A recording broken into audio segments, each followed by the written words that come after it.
ਦੇਸ਼ ਦੀ ਤਰੱਕੀ ਲਈ ਵੱਡਮੁੱਲਾ ਯੋਗਦਾਨ ਪਾਉਂਦੇ ਹੋਏ ਪੰਜਾਬ ਦੇ ਵਿੱਤ ਮੰਤਰੀ ਮਨਪ੍ਰੀਤ ਸਿੰਘ ਬਾਦਲ ਬਠਿੰਡਾ ਦੇ ਸ਼ਾਂਤ ਨਗਰ ਵਿੱਚ ਰੱਖੇ ਗਏ ਸਮਾਗਮ ਦੇ ਵਿੱਚ ਗ੍ਰਾਂਟਾਂ ਦੇ ਚੈੱਕ ਦੇਣ ਪਹੁੰਚੇ। ਪਰ ਉਸ ਵੇਲੇ ਹੈਰਾਨ ਕਰ ਦਿੱਤਾ ਜਦੋਂ ਦਿੱਤੇ ਹੋਏ ਸਮੇਂ ਤੋਂ ਵਿੱਤ ਮੰਤਰੀ ਮਨਪ੍ਰੀਤ ਸਿੰਘ ਬਾਦਲ ਪੌਣਾ ਘੰਟਾ ਪਹਿਲਾਂ ਪਹੁੰਚ ਗਏ, ਜਿੱਥੇ ਹਜੇ ਸਮਾਗਮ ਦੀਆਂ ਤਿਆਰੀਆਂ ਚੱਲ ਰਹੀਆਂ ਸਨ ਅਤੇ ਜਿਨ੍ਹਾਂ ਸੱਜਣਾਂ ਵੱਲੋਂ ਪ੍ਰੋਗਰਾਮ ਰੱਖਿਆ ਗਿਆ ਉਹ ਵੀ ਸਮਾਗਮ ਵਿੱਚ ਨਹੀਂ ਪਹੁੰਚੇ ਸਨ ਤੇ ਵਿੱਤ ਮੰਤਰੀ ਨੂੰ ਪੌਣਾ ਘੰਟਾ ਆਪਣੀ ਗੱਡੀ ਵਿੱਚ ਬੈਠ ਕੇ ਹੀ ਇੰਤਜ਼ਾਰ ਕਰਨਾ ਪਿਆ ਅਤੇ ਉੱਥੇ ਹੀ ਮੌਕੇ 'ਤੇ ਪਹੁੰਚੇ ਲੋਕ ਇਹ ਕਹਿ ਰਹੇ ਸਨ ਕਿ ਵਿੱਤ ਮੰਤਰੀ ਮਨਪ੍ਰੀਤ ਸਿੰਘ ਬਾਦਲ ਨੇ ਆਪਣੇ ਤਾਏ ਦਾ ਟਾਈਮ ਦਾ ਪਹੁੰਚਣ ਦਾ ਰਿਕਾਰਡ ਤੋੜ ਦਿੱਤਾ।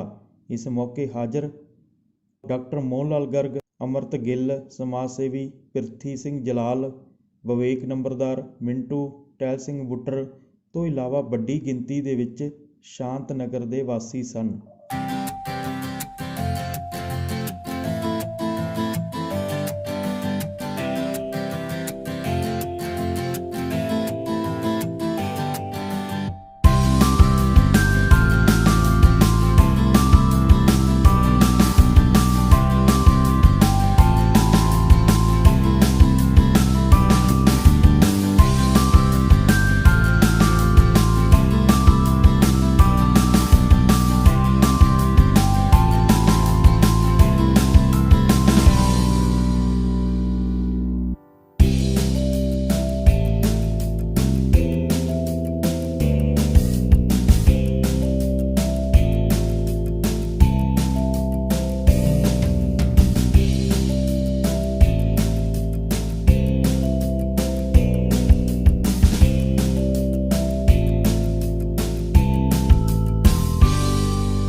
ਜਿੱਥੇ ਵੀ ਜਾਂਦੇ ਹਨ, ਜਿਹਨੂੰ ਵੀ ਮਿਲਦੇ ਹਨ, ਇਹ ਉੱਥੇ ਆਪਣਾ ਇੱਕ ਰਿਸ਼ਤਾ ਬਣਾ ਜਾਂਦੇ ਆ।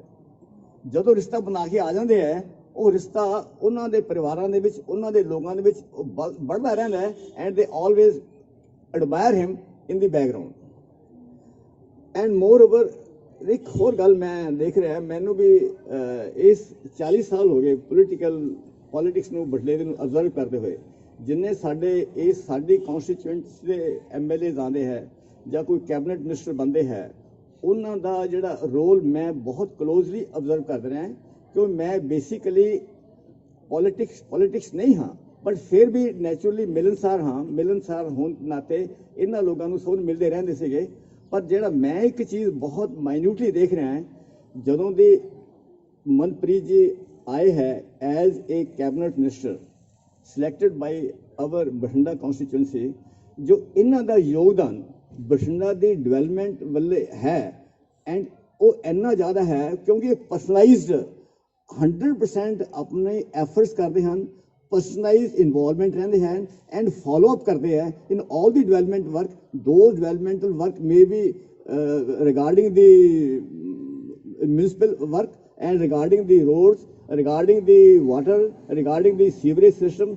ਇਹ ਮੇਰੀ ਆਪਣੀ ਆਬਜ਼ਰਵੇਸ਼ਨ ਹੈ। ਔਰ ਮੋਸਟ ਆਫ ਦੀ ਟਾਈਮ ਅਗਰ ਤੁਸੀਂ ਇਹਨਾਂ ਦਾ 1.5-2 ਜਿੰਨੇ ਵੀ ਏਰੀਆ ਬੀਤਿਆ ਇਹਨਾਂ ਦਾ as a cabinet minister, you can judge more than 50% of his time he has spent in Bhinda and the looking after the total developments of the Bhinda। ਇਹ ਮੈਂ ਇਹਦਾ ਖੁਦ ਗਵਾਹ ਹਾਂ। ਇਹਨਾਂ ਅਫਸਰਾਂ ਨਾਲ ਮੈਂ ਮੰਤਰੀ ਜੀ ਦਾ ਫਿਰ ਬਹੁਤ ਧੰਨਵਾਦ ਕਰਦਾ ਹਾਂ ਕਿ ਇਹਨਾਂ ਨੇ ਸਾਡੇ ਵਿੱਚ ਆ ਕੇ ਸਾਡੇ ਵਰਡ ਥੈਂਕਸ ਬਹੁਤ ਛੋਟਾ ਹੈ, ਪਰ ਤਹਿ ਦਿਲੋਂ ਅਸੀਂ ਸ਼ੁਕਰੀਆ ਕਰਾਂਗੇ, ਤਹਿ ਦਿਲੋਂ to on the behalf of all the residents of the Shant Nagar. Thank you very much. ਕੋਈ ਸੂਏਜ ਦੇ ਸੀ, ਕੋਈ ਸਟਾਰਮ ਵਾਟਰ ਦਾ ਸਿਸਟਮ ਸੀ, ਕੋਈ ਲਾਈਟਾਂ ਦਾ ਸੀ। ਮਤਲਬ ਇਹ ਕੰਮ ਤਾਂ ਕੋਈ ਵੀ ਜਿਹੜਾ ਮਿਨਿਸਟਰ ਜਿਹੜਾ ਵੀ ਬਣਨਾ ਸੀਗਾ ਉਹਨੇ ਵੀ ਕਰਵਾਈ ਦੇਣੇ ਸੀ। ਕੋਈ ਵੀ ਐਮਐਲਏ ਜਿਹੜਾ ਬਣਦਾ ਉਹਨੇ ਵੀ ਇਹੀ ਕੰਮ ਕਰਨੇ ਸੀ, ਇਹ ਤੋਂ ਨਾ ਘੱਟ ਕਰਨੇ ਸੀ ਨਾ ਵੱਧ ਕਰਨੇ ਸੀ। ਪਰ ਜਿਹੜਾ ਸਭ ਤੋਂ ਵੱਡਾ ਮਸਲਾ ਪੰਜਾਬ ਦਾ ਹੈ, ਇਹ ਗਲੀਆਂ ਨਾਲੀਆਂ ਦੇ ਮਸਲੇ ਨਹੀਂ ਹੈ। ਪੰਜਾਬ ਦੇ ਮਸਲੇ ਹੈ ਕਿ ਪੰਜਾਬ ਦੇ ਜਿਹੜੇ ਸਾਡੇ ਬੇਟੇ ਬੇਟੀਆਂ, ਜਿਹੜੇ ਭਾਵੇਂ ਪੜ੍ਹੇ ਲਿਖੇ ਹੈ ਭਾਵੇਂ ਅਨਪੜ੍ਹ ਹੈ, ਕਿਉਂਕਿ ਅਨਪੜ੍ਹ ਦਾ ਮਤਲਬ ਇਹ ਤਾਂ ਨਹੀਂ ਹੁੰਦਾ ਮੈਂ ਅਨਪੜ੍ਹ ਹੈ ਤਾਂ ਮੈਨੂੰ ਭੁੱਖ ਨਹੀਂ ਲੱਗਦੀ ਜਾਂ ਗਰਮੀ ਸਰਦੀ ਨਹੀਂ ਲੱਗਦੀ, ਕਿ ਜਦੋਂ ਤਾਈਂ ਅਸੀਂ ਇਹ ਬੱਚਾ ਆਪਣੇ ਮੇਰੀ ਇੰਤਜ਼ਾਰ 'ਚ ਬੈਠੇ ਹੋ, ਉਹਦਾ ਮੈਂ ਤੁਹਾਡਾ ਧੰਨਵਾਦ ਕਰਦਾ ਹਾਂ। ਦੂਸਰਾ, ਡਾਕਟਰ ਸਾਹਿਬ ਨੇ ਮੇਰੀ ਜ਼ਾਤ ਦੇ ਮੁਤਲਕ ਕੁਝ ਅਲਫਾਜ਼ ਕਹੇ, ਹਾਲਾਂਕਿ ਮੈਂ ਇੰਨਾ ਕਾबिल ਤਾਂ ਨਹੀਂ ਹੈ, ਪਰ ਬਹਰਹਾਲ ਡਾਕਟਰ ਸਾਹਿਬ ਤੁਹਾਡੀ ਕਿਉਂਕਿ ਜ਼ੁਬਾਨ 'ਚੋਂ ਲਫ਼ਜ਼ ਨਿਕਲੇ ਹੈ, ਮੈਂ ਤੁਹਾਡਾ ਵੀ ਇਸ ਗੱਲ ਦਾ ਬੜਾ ਮਸ਼ਕੂਰ ਤੇ ਮਮਨੂਨ ਹੈ। ਔਰ ਅੱਜ ਜਿਹੜਾ ਮੇਰਾ ਤੁਹਾਡੇ ਦਰਮਿਆਨ ਆਉਣ ਦਾ ਮਕਸਦ ਸੀਗਾ ਉਹ ਇਹ ਨਹੀਂ ਸੀਗਾ ਕਿ ਇੱਥੇ ਚੈੱਕ ਜਿਹੜਾ ਉਹ ਤਕਸੀਮ ਕਰਕੇ ਜਾਣਾ ਹੈ। ਇਹ ਤਾਂ ਔਰ ਡਾਕਟਰ ਸਾਹਿਬ ਇਹ ਮੇਰੀ ਤਰਫ ਤੋਂ ਨਹੀਂ ਆਏ, ਪੰਜਾਬ ਸਰਕਾਰ ਦੀ ਤਰਫ ਤੋਂ ਆਏ ਹੈ। ਮੈਂ ਤਾਂ ਇੱਕ ਪੈਸਾ ਵੀ ਨਹੀਂ ਦਿੱਤਾ ਕਿਸੇ ਨੂੰ। ਔਰ ਮੈਨੂੰ ਸੀਗਾ ਕਿ ਜੇ ਮੈਂ ਤੁਹਾਡੇ ਦਰਮਿਆਨ ਅੱਜ ਆਊਂਗਾ ਤਾਂ ਜੋ ਕੋਈ ਮਸਲੇ ਇਸ ਮੁਹੱਲੇ ਦੇ ਜਾਂ ਸ਼ਹਿਰ ਦੇ ਹੈ ਤਾਂ ਉਹਨਾਂ ਦੀ ਨਿਸ਼ਾਨਦੇਹੀ ਹੋ ਜਾਏਗੀ, ਨਬਜ਼ ਤੇ ਹੱਥ ਹੋ ਜਾਏਗਾ। ਔਰ ਪਿਛਲੇ ਜਿਹੜੇ 4 ਸਾਲ ਗੁਜ਼ਰੇ ਹੈ, ਕਿਉਂਕਿ ਤੁਹਾਡਾ ਬੜਾ ਵੱਡਾ ਅਹਿਸਾਨ ਹੈ, ਤੁਸੀਂ ਮੈਨੂੰ ਇਸ ਇਲਾਕੇ ਤੋਂ ਨੁਮਾਇੰਦਗੀ ਦੇ ਕੇ ਚੰਡੀਗੜ੍ਹ ਭੇਜਿਆ ਸੀ ਬਠਿੰਡੇ ਸ਼ਹਿਰ ਦੇ ਲੋਕਾਂ ਨੇ, ਕਿ ਜਿਹੜਾ ਬਠਿੰਡੇ ਸ਼ਹਿਰ ਦੇ ਜੋ ਵੀ ਸਾਡੇ ਮਾਮਲਾਤ ਹੈ ਤਾਂ ਸਾਡੀ ਵਕਾਲਤ ਜਿਹੜਾ ਹੈ ਉਹ ਮਨਪ੍ਰੀਤ ਜਾ ਕੇ ਚੰਡੀਗੜ੍ਹ ਕਰੂਗਾ, ਕਿਉਂਕਿ ਜ਼ਾਹਿਰ ਹੈ ਸਾਰੇ ਤਾਂ ਨਹੀਂ ਜਾ ਸਕਦੇ, ਡੈਮੋਕ੍ਰੇਸੀ ਦਾ ਸਿਸਟਮ ਹੈ, ਇੱਕ ਬੰਦੇ ਨੂੰ ਅੱਗੇ ਲਾਣਾ ਪੈਂਦਾ। ਤੁਸੀਂ ਸਾਰਿਆਂ ਨੇ ਮੇਰੇ ਸਿਰ ਤੇ ਹੱਥ ਰੱਖਤਾ ਔਰ ਇੱਕ ਖਾਸ ਮੁੱਦਤ ਵਾਸਤੇ 5 ਸਾਲ ਵਾਸਤੇ ਇਹ ਜਿਹੜੀ ਸੇਵਾ ਹੈ ਇਹ ਮੈਨੂੰ ਤੁਸੀਂ ਬਖਸ਼ੀ ਹੈ। ਔਰ ਇਸ ਸ਼ਹਿਰ ਦੇ ਬਹੁਤ ਸਾਰੇ ਮਸਲੇ ਸੀ ਜਿਹੜੇ ਕਿ ਬੜੇ ਲੰਬੇ ਸਮੇਂ ਤੋਂ ਲਮਕਦੇ ਆ ਰਹੇ ਸੀ। ਕੁਝ ਮਸਲੇ ਤਾਂ ਜਿਹੜੇ ਹੈ ਉਹ ਕਾਬੂ ਹੇਠ ਆ ਗਏ ਹੈ, ਕੁਝ ਜੇ ਐਸੇ ਹੈ ਜਿਨ੍ਹਾਂ ਤੇ ਕੰਮ ਚੱਲ ਰਿਹਾ ਹੈ ਔਰ ਕੁਝ ਐਸੇ ਵੀ ਹੈ ਕਿ ਜਿਹੜੇ ਕਿ ਹੁਣ ਸ਼ੁਰੂ ਕਰਨੇ ਹੈ। ਪਰ ਮੈਂ ਸਮਝਦਾ ਕਿ ਇਹ ਜਿਹੜੇ ਫਿਲਹਾਲ ਜਿਹੜੇ ਮਸਲੇ ਆਪਾਂ ਸੁਲਝਾਏ ਹੈ, ਚਾਹੇ ਉਹ ਕੋਈ ਬਾਈਪਾਸ ਹੋ ਗਿਆ, ਕੋਈ ਦਾ ਦਿਨ ਸੀਗਾ। ਸਭ ਤੋਂ ਪਹਿਲਾਂ ਤਾਂ ਉਦੋਂ ਤਾਈਂ ਪੰਜਾਬ ਤਰੱਕੀ ਨਹੀਂ ਕਰਦਾ ਜਦੋਂ ਤਾਈਂ ਪੰਜਾਬ ਦੇ ਵਿੱਚ ਕਾਰੋਬਾਰ ਤੇ ਵਪਾਰ ਦਾ ਪਹੀਆ ਤੇਜ਼ੀ ਨਾਲ ਨਹੀਂ ਚੱਲਦਾ। ਪੰਜਾਬ ਤਰੱਕੀ ਨਹੀਂ ਕਰੂਗਾ। ਜਦੋਂ ਤਾਈਂ ਸਾਡੇ ਤਾਲੀਮ ਨਹੀਂ ਦਿੰਦੇ, ਪੰਜਾਬ ਤਰੱਕੀ ਨਹੀਂ ਕਰੂਗਾ। ਅੱਜ ਤਾਈਂ ਮੈਂ ਕੋਈ ਸਮਾਜ ਨਹੀਂ ਦੇਖਿਆ ਜਿਨ੍ਹਾਂ ਨੇ ਬਿਨਾਂ ਵਿੱਦਿਆ ਤੋਂ ਤਰੱਕੀ ਕੀਤੀ ਹੋਵੇ। ਸੋ ਮਸਲੇ ਜਿਹੜੇ ਆ ਇਹ ਬੜੇ ਵੱਡੇ ਆ ਔਰ ਜਿਹੜਾ ਹੈ ਇਹ ਤਰੱਕੀ ਕਰੂਗਾ। ਔਰ ਸਭ ਤੋਂ ਵੱਡਾ ਜਿਹੜਾ ਬਠਿੰਡੇ 'ਚ ਮੈਨੂੰ ਆਸ ਹੈ ਜਿਸ ਗੱਲ ਦੀ, ਔਰ ਮੈਂ ਜਦੋਂ ਆਇਆ ਸੀ ਮੈਂ ਅੱਧਾ ਘੰਟਾ ਉਹ ਫੋਨ ਤੇ ਗੱਡੀ 'ਚ ਹੀ ਬੈਠ ਕੇ ਗੱਲਾਂ ਕਰ ਰਿਹਾ ਸੀ ਦੇ ਨਾਲ ਕਿ ਬਠਿੰਡੇ ਦਾ ਜਿਹੜਾ ਆਪਣਾ ਬਿਜਲੀ ਘਰ ਹੈ ਜਿਹਨੂੰ ਆਪਾਂ ਥਰਮਲ ਪਲਾਂਟ ਕਹਿੰਦੇ ਸੀ, ਇਹਦੀ ਤਕਰੀਬਨ 1400 ਏਕੜ ਜ਼ਮੀਨ ਪਈ ਹੈ, ਖਾਲੀ ਪਈ ਹੈ। ਔਰ ਪੰਜਾਬ ਸਰਕਾਰ ਨੇ ਇਸ 1400 ਏਕੜ ਦੇ ਵਿੱਚ, ਕਿਉਂਕਿ ਗਵਰਨਮੈਂਟ ਆਫ ਇੰਡੀਆ ਨੇ 3 ਫਾਰਮਾਸਿਊਟੀਕਲ ਪਾਰਕ ਜਿਹੜੇ ਹੈ ਉਹ ਹਿੰਦੁਸਤਾਨ 'ਚ ਕਾਇਮ ਕਰਨੇ ਆ, ਜਿਨ੍ਹਾਂ ਨੂੰ ਬਲਕ ਡਰੱਗ ਪਾਰਕ ਕਹਿ ਦਿੰਦੇ ਆ। ਔਰ ਇਹ ਬੇਸਿਕਲੀ ਕੀ ਹੁੰਦਾ, ਜਿਹੜੀਆਂ ਦਵਾਈਆਂ ਆਪਾਂ ਖਾਂਦੇ ਆ ਇਹ 90-95% ਦਵਾਈ ਚਾਈਨਾ ਤੋਂ ਬਣ ਕੇ ਆਉਂਦੀ ਹੈ। ਔਰ ਇਹ ਭਾਰਤ ਸਰਕਾਰ ਨੂੰ ਵੀ ਪਤਾ ਹੈ ਕਿ ਚਾਈਨਾ ਜਿਹੜਾ ਹੈ ਆਪਣਾ ਖੈਰ ਖਵਾ ਨਹੀਂ ਹੈ। ਔਰ ਅਕਸਰ ਇਹ ਦਵਾਈਆਂ ਜਿਹੜੀਆਂ ਸਾਨੂੰ ਆਪਣੇ ਹਿੰਦੁਸਤਾਨ 'ਚ ਹੀ ਬਣਾਉਣੀਆਂ ਪੈਣੀਆਂ। ਔਰ ਇਹਨਾਂ ਨੇ 3 ਪਾਰਕ ਜਿਹੜੇ ਬਣਾਉਣੇ ਆ ਔਰ ਪੰਜਾਬ ਸਰਕਾਰ ਨੇ ਵੀ ਇਹਦੀ ਅਰਜ਼ੀ ਦਿੱਤੀ ਹੈ ਵੀ ਅਸੀਂ ਆਹ ਥਰਮਲ ਪਲਾਂਟ ਵਾਲੀ ਥਾਂ ਤੇ ਤੁਸੀਂ ਚਲਾਓ, ਕਿਉਂਕਿ ਇੱਥੇ ਰੇਲਵੇ ਦੀ ਸਾਈਡਿੰਗ ਵੀ ਹੈ, ਇਹਦੇ ਨਾਲ ਦੀ ਨਹਿਰ ਜਾਂਦੀ ਹੈ, 에ਅਰਪੋਰਟ ਵੀ ਨੇੜੇ ਹੈ, ਨੈਸ਼ਨਲ ਹਾਈਵੇ ਵੀ ਨੇੜੇ ਹੈ। ਔਰ ਅਸੀਂ ਜਿਹੜੇ ਜ਼ਮੀਨ ਦਾ ਰੇਟ ਰੱਖਿਆ ਉਹ ਸਿਰਫ 1 ਰੁਪਇਆ ਏਕੜ ਰੱਖਿਆ, ਬਿਜਲੀ ਦਾ ਰੇਟ ਸਿਰਫ 2 ਰੁਪਏ। ਔਰ ਪੰਜਾਬ ਜਿਹੜਾ ਇਸ ਵੇਲੇ ਨੰਬਰ 1 ਤੇ ਵੀ ਜੇ 3 ਦੇਣੇ ਆ ਤਾਂ ਪਹਿਲਾਂ ਪੰਜਾਬ ਨੂੰ ਮਿਲਣਾ ਉਹ ਦੇਣਾ ਹੀ ਪੈਣਾ। ਔਰ ਜਿੱਦਣ ਇਹ ਪਾਰਕ ਮਿਲ ਗਿਆ ਤਾਂ ਇਹਦੇ 'ਚ 1000 ਕਰੋੜ ਰੁਪਇਆ ਸੈਂਟਰਲ ਗਵਰਨਮੈਂਟ ਨੇ ਲਾਉਣਾ ਹੈ, 800 ਕਰੋੜ ਸਟੇਟ ਗਵਰਨਮੈਂਟ, 1800 ਕਰੋੜ ਰੁਪਏ ਦਾ ਤਾਂ ਇਹਦੇ 'ਚ ਸੜਕਾਂ, boundary wall, effluent treatment plant, steam ਫਲਾਨਾ, ਉਹ ਜਿਹੜਾ ਪਾਰਕ ਜਿਹੜਾ ਉਹਦਾ ਨਕਸ਼ਾ ਜਿਹੜਾ ਬਣਨਾ ਹੈ 1800 ਕਰੋੜ ਤਾਂ ਇਹਦਾ ਨਕਸ਼ਾ ਹੀ ਬਣੂਗਾ ਜੀ। ਪਰ ਜਿਹੜੇ ਕਾਰਖਾਨੇ ਇੱਥੇ ਲੱਗਣਗੇ, ਇਹ ਕਾਰਖਾਨਿਆਂ ਦੇ ਵਿੱਚ ਇੱਕ ਤਾਂ ਹੁੰਦਾ ਹੈ ਜਿਹਨੂੰ ਡਾਕਟਰ ਸਾਹਿਬ ਉਰਦੂ 'ਚ ਕਹਿ ਦਿੰਦੇ ਆ ਜੋਸ਼-ਏ ਖਿਤਾਬਤ। ਉਹ ਖਿਤਾਬ ਕਰੇ ਤੇ ਜੋਸ਼ 'ਚ ਆ ਕੇ ਬੰਦਾ ਕਹਿ ਦਿੰਦਾ ਵੀ ਉਹ ਵੀ ਜੋਸ਼-ਏ ਖਿਤਾਬਤ 'ਚ ਕਹਿ ਗਿਆ। ਮੈਂ ਜੋਸ਼ 'ਚ ਨਹੀਂ, ਮੈਂ ਹੋਸ਼ 'ਚ ਕਹਿ ਰਿਹਾ ਕਿ ਜਿੱਦਣ ਇਹ ਕਾਰਖਾਨਾ ਲੱਗ ਗਿਆ ਇਹਦੇ 'ਚ 1 ਲੱਖ ਬੰਦਾ ਮੁਲਾਜ਼ਮਤ ਕਰੂਗਾ, 1 ਲੱਖ ਬੰਦਾ ਡਾਇਰੈਕਟ ਇੰਪਲੋਇਮੈਂਟ ਮਿਲੂਗੀ। ਔਰ ਇਹ ਅਗਲੇ 15 ਦਿਨਾਂ 'ਚ ਇਹਦਾ ਫੈਸਲਾ ਹੋਣ ਜਾ ਰਿਹਾ। ਔਰ ਜਿੱਥੇ 1 ਲੱਖ ਬੰਦੇ ਨੂੰ ਡਾਇਰੈਕਟ ਇੰਪਲੋਇਮੈਂਟ ਮਿਲੂਗੀ ਤਾਂ 2 ਲੱਖ ਬੰਦੇ ਨੂੰ ਇਨਡਾਇਰੈਕਟ ਇੰਪਲੋਇਮੈਂਟ ਮਿਲੂਗੀ। ਇਨਡਾਇਰੈਕਟ ਦਾ ਮਤਲਬ ਹੈ ਵੀ ਜਿੱਥੇ ਦਵਾਈਆਂ ਬਣ ਰਹੀਆਂ ਤਾਂ ਜ਼ਾਹਿਰ ਹੈ ਕਿ ਉੱਥੇ ਕੋਈ ਸ਼ੀਸ਼ੀਆਂ ਵੀ ਬਣਨਗੀਆਂ, ਕੋਈ ਡੱਬੇ ਵੀ ਬਣਨਗੇ, ਕੋਈ ਟਰੱਕ ਵੀ ਆਣਗੇ, ਕਿਸੇ ਹੋਟਲ ਤੋਂ ਉਹ ਰੋਟੀ ਖਾਣਗੇ, ਕਿਸੇ ਦੁਕਾਨ ਤੋਂ ਉਹ ਕੋਈ ਸੌਦਾ ਖਰੀਦਣਗੇ। ਸੋ ਤਕਰੀਬਨ 3 ਲੱਖ ਬੰਦਾ ਇਸ ਕਾਰਖਾਨੇ ਨਾਲ ਕੰਮ ਲੱਗ ਜੂਗਾ। ਔਰ ਇਹ ਸਭ ਤੋਂ ਔਰ ਪੰਜਾਬ ਵਾਸਤੇ ਇੱਕ ਗੇਮ ਚੇਂਜਰ ਹੋ ਜਾਏਗਾ। ਤੁਸੀਂ ਅੱਜ ਤੋਂ ਹਫ਼ਤਾ ਪਹਿਲਾਂ ਇਹ ਵੀ ਪੜ੍ਹਿਆ ਹੋਣਾ ਹੈ ਕਿ ਪੰਜਾਬ ਸਰਕਾਰ ਨੇ ਅਗਲੇ 6 ਮਹੀਨਿਆਂ 'ਚ 50,000 ਸਰਕਾਰੀ ਨੌਕਰੀਆਂ ਜਿਹੜੇ ਡਿਪਾਰਟਮੈਂਟ 'ਚ ਖਾਲੀ ਪਏ ਸੀਗੇ ਉਹ ਵੀ ਅਸੀਂ ਅਗਲੇ 6 ਮਹੀਨਿਆਂ 'ਚ ਭਰਨੀ ਹੈ। ਸੋ ਆਈਡੀਆ ਇਹ ਹੈ ਕਿ ਬੱਚੇ ਜਿਹੜੇ ਆ ਉਹ ਕਿਸੇ ਕੰਮ ਧੰਦੇ 'ਚ ਲੱਗ ਜਾਣ, ਇੱਜ਼ਤ ਦੀ ਰੋਟੀ ਕਮਾਉਣ ਲੱਗ ਜਾਣ। ਔਰ ਤੁਸੀਂ ਸ਼ਾਇਦ ਇਹ ਵੀ ਪੜ੍ਹਿਆ ਹੋਵੇ ਕਿ ਪੰਜਾਬ ਦੇ ਵਿੱਚ 3-4 ਐਸੀਆਂ ਸੜਕਾਂ ਬਣ ਜਾ ਰਹੀਆਂ ਜਿਹਦੇ ਨਾਲ ਕਾਰੋਬਾਰ ਜਿਹੜਾ ਹੈ ਉਹ ਤੇਜ਼ੀ ਨਾਲ ਚੱਲੂਗਾ। ਇੱਕ ਤਾਂ ਲੁਧਿਆਣੇ ਤੋਂ ਕਾਂਡਲਾ ਬਣ ਜਾ ਰਹੀ ਹੈ, ਇਹਨੂੰ ਐਕਸਪ੍ਰੈਸਵੇ ਕਹਿੰਦੇ ਆ। ਇੱਕ ਤਾਂ ਉਹਦੇ ਹਾਈਵੇ, ਜਦੋਂ ਆਪਾਂ ਚੰਡੀਗੜ੍ਹ ਜਾਂਦੇ ਆ ਤਾਂ ਜਿਹਦਾ ਜੀ ਕਰਦਾ ਉਹਦਾ ਟਰੈਕਟਰ ਉਹਦਾ ਗੱਡਾ ਵਿੱਚ ਵਾੜ ਲੈਂਦਾ। ਐਕਸਪ੍ਰੈਸਵੇ ਦਾ ਮਤਲਬ ਹੈ ਵੀ 70-70, 80-80 ਕਿਲੋਮੀਟਰ ਨਾ ਗੱਡੀ ਚੜ੍ਹ ਸਕਦੀ ਹੈ ਨਾ ਉਤਰ ਸਕਦੀ ਹੈ। ਇਹ ਲੁਧਿਆਣੇ ਤੋਂ ਕਾਂਡਲਾ ਤੱਕ ਦਾ ਜਿਹੜਾ ਸਫ਼ਰ ਹੈ, ਬਠਿੰਡੇ ਤੋਂ ਕਾਂਡਲਾ ਬੰਦਰਗਾਹ ਹੈ, ਇਹ ਸਿਰਫ 8 ਘੰਟੇ ਦਾ ਰਹਿ ਜਾਊਗਾ। 300 ਕਿਲੋਮੀਟਰ ਦਾ ਰਸਤਾ ਹੀ ਕੱਟਿਆ ਜਾਊਗਾ, ਕਿਉਂਕਿ ਪਹਿਲਾਂ ਤਾਂ ਸ਼ਹਿਰਾਂ ਸ਼ੂਰਾਂ ਦੇ ਵਿੱਚ ਦੀ ਹੋ ਕੇ ਜਾਂਦਾ, ਹੁਣ ਸਿੱਧਾ ਗੁੜੀਏ ਨਾਲ ਕੱਢ ਦੇਣਾ ਅਗਲਿਆਂ ਨੇ। ਔਰ ਬਠਿੰਡਾ ਜਿਹੜਾ ਹੈ ਇਹ ਕਾਰੋਬਾਰ ਦਾ ਮਰਕਜ਼ ਬਣ ਜਾਊਗਾ। ਇੱਕ ਹਾਈਵੇ ਐਕਸਪ੍ਰੈਸਵੇ ਨਿਕਲ ਰਿਹਾ ਚੰਡੀਗੜ੍ਹ ਤੋਂ ਅੰਮ੍ਰਿਤਸਰ, ਇੱਕ ਨਿਕਲਿਆ ਕੱਟੜੇ ਤੋਂ ਦਿੱਲੀ। ਔਰ ਪੰਜਾਬ ਦੀ ਜਿਹੜੀ ਕਿਸਮ ਦੀ डिसएडवांटेज है लोकेशन की कि एक पासे है पंजाब किराया बड़ा पै जाता है, कच्चा माल लिया माल बन के फिर भेजना बंदरगाह नूं। ये सारिया चीज़ां जिहड़ियां ये काफ़ी हद तक ये सॉल्व हो जाणगियां।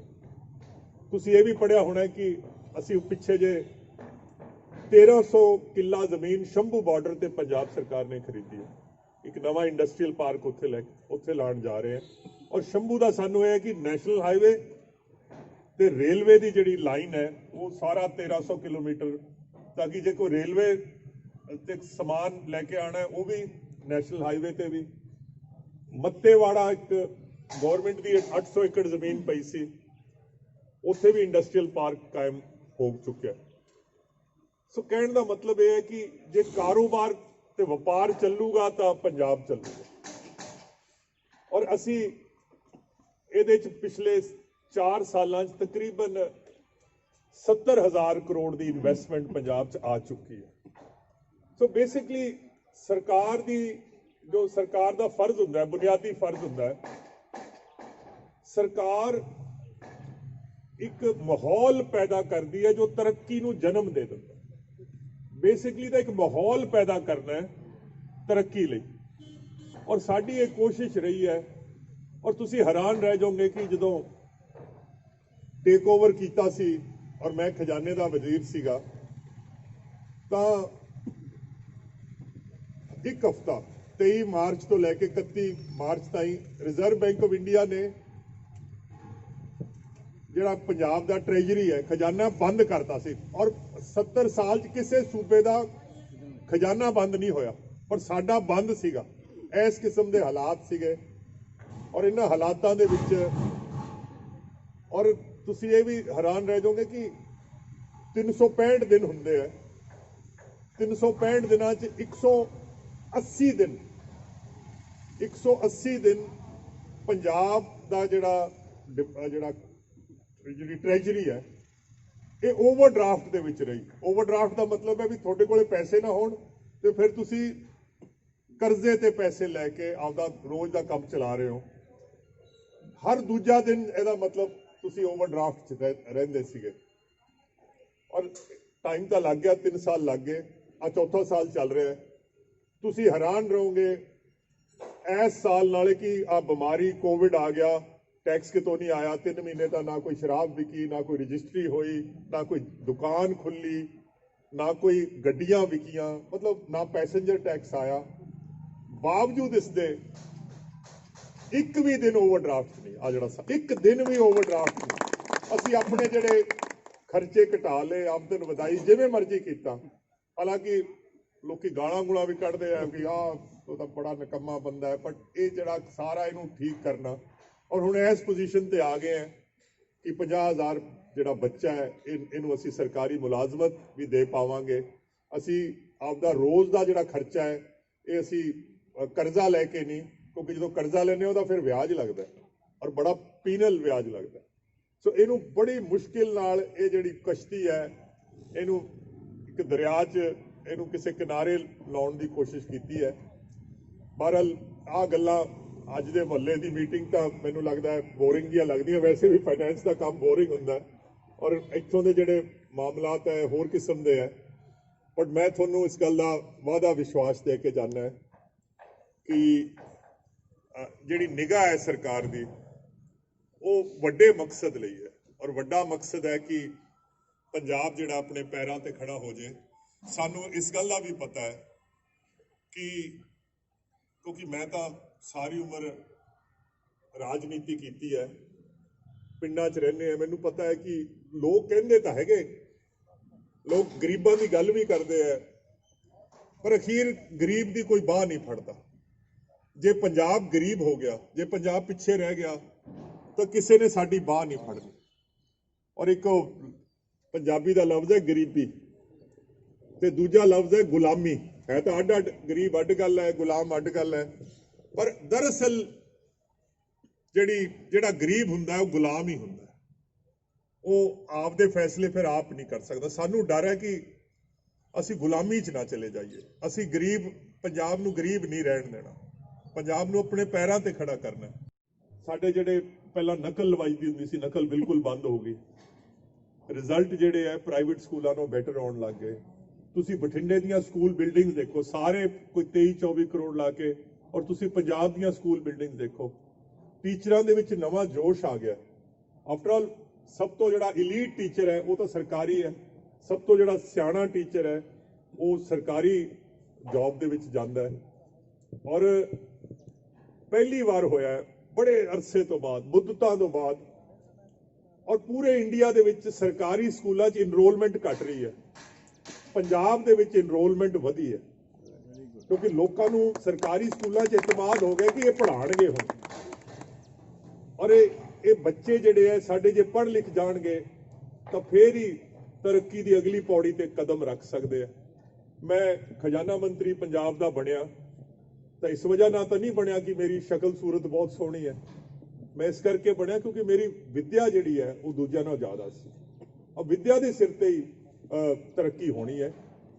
ਔਰ ਮੈਂ ਅੱਜ ਆਸ ਕਰਦਾ ਕਿ ਤੁਸੀਂ ਵੀ ਜਿਹੜੇ ਇੱਥੇ ਸਾਰੇ ਸੱਜਣ ਬੈਠੇ ਹੋ, ਤੁਸੀਂ ਕਬੀਲਦਾਰ ਲੋਕ ਹੋ, ਬੱਚਿਆਂ ਵਾਲੇ ਹੋ, ਪੋਤੇ ਪੋਤੀਆਂ ਵਾਲੇ ਹੋ, ਦੋਤੇ ਦੋਤੀਆਂ ਵਾਲੇ ਹੋ, ਮੇਰੀ ਤਾਂ ਤੁਹਾਨੂੰ ਇਹੀ ਮਸ਼ਵਰਾ ਹੋ ਸਕਦਾ ਹੈ ਕਿ ਇੱਕ ਡੰਗ ਜੇ ਰੋਟੀ ਘੱਟ ਖਾਣੀ ਪਵੇ ਤਾਂ ਰੋਟੀ ਖਾਣੀ ਛੱਡ ਦਿਓ, ਪਰ ਆਪਣੀ ਹੈਸੀਅਤ ਤੇ ਆਪਣੀ ਔਕਾਤ ਤੋਂ ਵੱਧ ਅਸੀਂ ਆਪਣੇ ਬੱਚਿਆਂ ਨੂੰ ਪੜ੍ਹਾਵਾਂਗੇ, ਲਿਖਾਵਾਂਗੇ, ਉਹਨਾਂ ਨੂੰ ਕਾਬਲ ਬਣਾਵਾਂਗੇ, ਕਿਉਂਕਿ ਜੇ ਬੱਚੇ ਕਾਬਲ ਹੋਣਗੇ ਤਾਂ ਫੇਰ ਹੀ ਸਾਡਾ ਸਮਾਜ ਅੱਗੇ ਵੱਧ ਸਕਦਾ ਹੈ।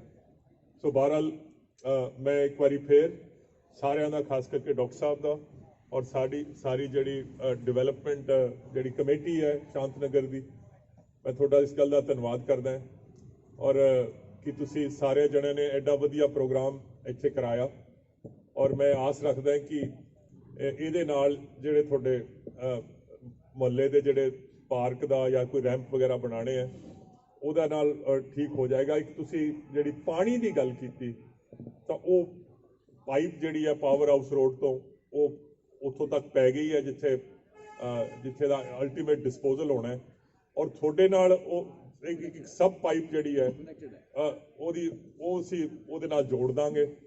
ਔਰ ਮੈਨੂੰ ਲੱਗਦਾ ਹੈ ਵੀ ਜਿਹੜੀ ਆਪਣਾ ਬੜੇ ਸਾਲਾਂ ਦਾ ਮਸਲਾ ਲਮਕ ਰਿਹਾ ਸੀ ਫਲੱਡ ਵਾਲਾ ਜਿਹੜਾ, ਉਹ ਇਸ ਸਾਲ ਜਿਹੜੇ ਮੇਰੇ ਰੱਬ ਨੂੰ ਮਨਜ਼ੂਰ ਹੋਇਆ ਤਾਂ ਇਸ ਸਾਲ ਇਹ ਦਿੱਕਤ ਤੁਹਾਨੂੰ ਪੇਸ਼ ਨਹੀਂ ਆਊਗੀ। ਸੋ ਬਹਰਹਾਲ ਇੱਕ ਵਾਰੀ ਫੇਰ ਕਾਂਗਰਸ ਦੀ ਕਾਰਪੋਰੇਸ਼ਨ ਬਣਾ ਦਿਓ। ਕਾਂਗਰਸ ਪਾਰਟੀ ਵੱਲੋਂ ਮੈਂ ਇਹ ਬੇਨਤੀ ਕਰਦਾ ਤਾਂ ਕਿ ਸਾਨੂੰ ਡਿਵੈਲਪਮੈਂਟ ਕਰਨ ਦੇ ਬਠਿੰਡੇ 'ਚ ਕੋਈ ਦਿੱਕਤ ਨਾ ਆਵੇ, ਇਹੀ ਮੇਰੀ ਬੇਨਤੀ ਹੈ। ਕਬੂਲ ਹੈ ਜੀ।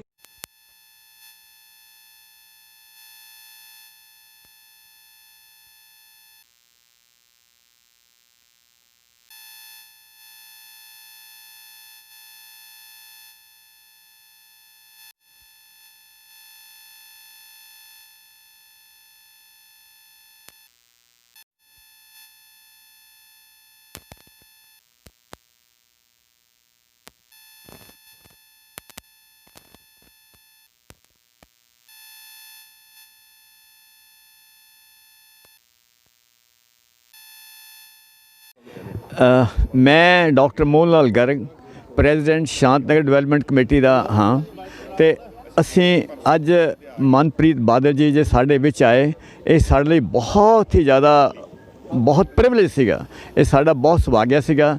ਅਸੀਂ ਉਹਨਾਂ ਦੇ ਨਾਲ ਬੈਠ ਕੇ ਗੱਲਬਾਤ ਕੀਤੀ ਅਤੇ ਉਹਨਾਂ ਨੇ ਸਾਨੂੰ ਬਹੁਤ ਕੁਝ ਦੱਸਿਆ ਅਤੇ ਬਹੁਤ ਕੁਝ ਅੱਛੇ ਵਾਅਦੇ ਕੀਤੇ ਹੈ ਟੂ ਸਾਡੇ ਲਈ ਡਿਵੈਲਪਮੈਂਟ ਵਾਸਤੇ। ਅਸੀਂ ਰਲ ਮਿਲ ਕੇ ਫੇਜ਼ 2 ਅਤੇ ਸ਼ਾਂਤਨਗਰ ਦੇ ਡਿਵੈਲਪਮੈਂਟ ਵਾਸਤੇ ਇੱਥੇ ਜਿਹੜਾ ਪਾਰਕ ਬਣਾ ਰਹੇ ਹਾਂ, ਇਹਨੂੰ ਬਹੁਤ ਅੱਛਾ ਪਾਰਕ ਬਣਾਵਾਂਗੇ ਅਤੇ ਜਦੋਂ ਪਾਰਕ ਬਣਨ ਤੋਂ ਬਾਅਦ ਅਸੀਂ ਵਿੱਤ ਮੰਤਰੀ ਫਿਰ ਬੁਲਾਵਾਂਗੇ ਇਹਦਾ ਉਦਘਾਟਨ ਕਰਨ ਵਾਸਤੇ। ਅਸੀਂ ਮਹਿਸੂਸ ਕਰਦੇ ਹਾਂ ਵੀ ਅੱਜ ਦੇ ਟਾਈਮ ਦੇ ਵਿੱਚ ਜਿਸ ਤਰ੍ਹਾਂ ਦੇ ਵਿੱਤ ਮੰਤਰੀ ਜੀ ਇੰਨਾ ਇੰਟਰਸਟ ਲੈ ਕੇ ਸਾਡੇ ਸ਼ਹਿਰ ਦੀ ਡਿਵੈਲਪਮੈਂਟ ਕਰ ਰਹੇ ਹਨ, ਇਹ ਬਹੁਤ ਹੀ ਸਰਾਹਨੀय ਹੈ। ਅਸੀਂ ਚਾਹੁੰਦੇ ਹਾਂ ਵੀ ਇੱਕ ਸਾਲ ਇਹ ਇੰਨੀ ਡਿਵੈਲਪਮੈਂਟ ਕਰਨ ਕਿ ਆਉਣ ਵਾਲੇ ਟਾਈਮ ਦੇ ਵਿੱਚ ਇਹ 5 ਸਾਲ ਸਾਨੂੰ ਹੋਰ ਸਾਡੀ ਸੇਵਾ ਕਰਨ, ਇਸ ਪੰਜਾਬ ਦੀ ਹੋਰ ਸੇਵਾ ਕਰਨ ਇਨ ਦੀ ਸੇਮ ਕਪੈਸਿਟੀ। ਇਹ ਮੇਰੀਆਂ ਸ਼ੁਭ ਕਾਮਨਾ ਉਹਨਾਂ ਦੇ ਨਾਲ ਹਨ ਜੀ। ਸਤਿ ਸ਼੍ਰੀ ਅਕਾਲ ਜੀ, ਮੈਂ ਟਹਿਲ ਸਿੰਘ ਬੁੱਟਰ, ਮੇਰੀ wife Manjeet Kaur Buttar 15 number ward ਦੇ ਉੱਤੋਂ ਕਾਂਗਰਸ ਪਾਰਟੀ ਨੇ ਜਿਹੜਾ ਸਾਨੂੰ ਮਾਣ ਦਿੱਤਾ ਹੈਗਾ ਅਤੇ ਅਸੀਂ ਜਿਹੜਾ ਹੈਗਾ ਸੇਵਾ ਕਰਨ ਦਾ ਜਿਹੜਾ ਸ਼ੁਰੂਆਤ ਕੀਤੀ ਹੈਗੀ ਆ ਅਤੇ ਲੋਕਾਂ ਦਾ ਬਹੁਤ ਸਹਿਯੋਗ ਹੈਗਾ ਅਤੇ ਲੋਕ ਜਿਹੜੇ ਹੈਗੇ ਆ ਕਾਫੀ ਉਤਸ਼ਾਹ ਹੈਗਾ। ਅਸੀਂ ਸਰਦਾਰ ਮਨਪ੍ਰੀਤ ਸਿੰਘ ਬਾਦਲ ਜੀ ਵਿੱਤ ਮੰਤਰੀ ਪੰਜਾਬ ਨੇ ਜੋ ਵਿਕਾਸ ਕੀਤਾ ਹੈਗਾ ਬਠਿੰਡੇ ਦੇ ਵਿੱਚ, ਜੋ ਸਕੂਲ ਸਿੱਖਿਆ ਦੇ ਵਿੱਚ ਸਕੂਲਾਂ ਦਾ ਸੁਧਾਰ ਕੀਤਾ ਹੈ, ਬਾਕੀ ਜੋ ਵਿਕਾਸ ਕੀਤਾ ਹੈਗਾ ਉਸ ਦੇ ਤਹਿਤ ਜਿਹੜਾ ਲੋਕਾਂ ਦੇ ਵਿੱਚ ਅਸੀਂ ਜਿਹੜਾ ਹੈਗਾ ਵੋਟ ਮੰਗ ਰਹੇ ਹਾਂ। ਅੱਜ ਇੱਥੇ ਆਏ ਹੈ ਇੱਕ ਜਿਹੜੀ ਇੱਥੇ ਸ਼ਾਂਤ ਨਗਰ ਦੀ ਸੁਸਾਇਟੀ ਬਣੀ ਹੋਈ ਹੈ, ਵੈਲਫੇਅਰ ਸੁਸਾਇਟੀ, ਇੱਕ ਪਾਰਕ ਵਾਸਤੇ ਉਹਨਾਂ ਨੇ ਅੱਜ 10 ਲੱਖ ਰੁਪਈਆ ਦਿੱਤਾ ਤੇ ਬਾਕੀ ਵੀ ਜਿਹੜਾ ਹੈਗਾ ਵਿਕਾਸ ਹੈ ਉਹ ਕਰਾ ਰਹੇ ਆ। ਮੈਂ ਧੰਨਵਾਦ ਕਰਦਾ ਸਰਦਾਰ ਮਨਪ੍ਰੀਤ ਸਿੰਘ ਬਾਦਲ ਦਾ ਕਿ ਜਿਨ੍ਹਾਂ ਨੇ ਇੱਥੇ ਆ ਕੇ ਅੱਜ ਸਾਡੇ ਮਾਡਲ ਟਾਊਨ ਦੇ ਵਿੱਚ ਇੱਕ ਜਿਹੜਾ ਪਾਰਕ ਦੇ ਵਾਸਤੇ ਸਹਿਯੋਗ ਦਿੱਤਾ। ਸਤਿ ਸ਼੍ਰੀ ਅਕਾਲ ਜੀ, ਮੈਂ ਅੰਮ੍ਰਿਤ ਗਿੱਲ। ਮੈਂ ਸਾਡੇ ਫਾਈਨੈਂਸ ਮਿਨਿਸਟਰ ਮਨਪ੍ਰੀਤ ਸਿੰਘ ਬਾਦਲ ਜੀ ਦਾ ਤਹਿ ਦਿਲੋਂ ਧੰਨਵਾਦ ਕਰਦੀ ਹਾਂ ਕਿ ਉਹ ਅੱਜ ਸਾਡੇ ਸ਼ਾਂਤ ਨਗਰ ਦੇ ਵਿੱਚ ਆਏ, ਸ਼ਾਂਤ ਨਗਰ ਡਿਵੈਲਪਮੈਂਟ ਕਮੇਟੀ ਨੂੰ 10 ਲੱਖ ਦਾ ਚੈੱਕ ਦੇ ਕੇ ਗਏ। ਔਰ ਉਹਨਾਂ ਦੀ ਮਹਾਨ ਸ਼ਖਸੀਅਤ ਬਾਰੇ ਮੈਂ ਕਹਿਣਾ ਚਾਹੂੰਗੀ ਕਿ ਅਸੀਂ ਸੁਣਿਆ ਸੀਗਾ ਕਿ ਮਨਪ੍ਰੀਤ ਬਾਦਲ ਜੀ ਹਮੇਸ਼ਾ ਵਕਤ ਦੇ ਬਹੁਤ ਪਾਬੰਦ ਨੇ, ਪਰ ਅੱਜ ਵਕਤ ਤੋਂ ਪਹਿਲਾਂ ਆ ਕੇ ਸਾਨੂੰ ਬੜਾ ਹੀ ਵੱਡਾ ਸਰਪ੍ਰਾਈਜ਼ ਦਿੱਤਾ ਉਹਨਾਂ ਨੇ। ਔਰ ਉਹਨਾਂ ਦੇ ਵਿਚਾਰ ਸੁਣ ਕੇ ਮਨ ਨੂੰ ਲੱਗਿਆ ਵੀ ਪੰਜਾਬ ਨੂੰ ਬਿਲਕੁਲ ਸਹੀ ਤੇ ਚੰਗੀ ਸੇਧ ਦੇਣ ਵਾਲਾ ਤੇ ਸਿਆਣਾ ਫਾਈਨੈਂਸ ਮਿਨਿਸਟਰ ਮਿਲਿਆ। ਤੇ ਅਸੀਂ ਬਠਿੰਡਾ ਨਿਵਾਸੀ ਬਹੁਤ ਦਿਲ ਦੀ ਗਹਿਰਾਈਆਂ ਤੋਂ ਖੁਸ਼ ਹਾਂ ਤੇ ਕਿ ਸਾਨੂੰ ਐਡੇ ਵਧੀਆ ਫਾਈਨੈਂਸ ਮਿਨਿਸਟਰ ਮਿਲੇ ਨੇ ਜਿਹੜੇ ਕਿ ਵਿਜ਼ਨਰੀ ਨੇ, ਇੰਟੈਲੀਜੈਂਟ ਨੇ ਔਰ ਜਿਹੜੇ ਕਿ ਆਪਣੀ ਆਵਾਮ ਦਾ, ਸਾਰਿਆਂ ਦਾ ਦੁੱਖ ਤਕਲੀਫ ਆਪ ਮਹਿਸੂਸ ਕਰਦੇ ਨੇ। ਧੰਨਵਾਦ। मैं टिंकू ग्रोवर, सैकटरी पंजाब प्रदेश कांग्रेस। मेरी रिहायश इत्थे मॉडल टाउन फेज़ 2 च है। मंत्री साहब आए सी शांत नगर का पार्क की डिवेलपमेंट की गल करके गए है, 10 लाख रुपया दे के भी गए है। और बाई चांस गल करनी रह गई मेरे ख्याल च, ये पार्क का जिन्ना फायदा शांत नगर नूं है उन्ना ही फायदा फेज़ 2 के रेजिडेंट्स नूं भी है। फेज़ 2 तो शांत नगर के बिल्कुल विच एग्जैक्टली विच आ गया है पार्क, तो सानू बहुत ज़्यादा खुशी है कि इत्थे पार्क बनन जा रहा है। इत्थे लोग गंद पाउंदे सीगे, वो साडा खहड़ा छुट जूगा। असीं बहुत पहलां भी एप्लीकेशन दित्तियां, सो मंत्री साहब अज आए, टाइम तो पहलां आ गए, एडवांस आ गए।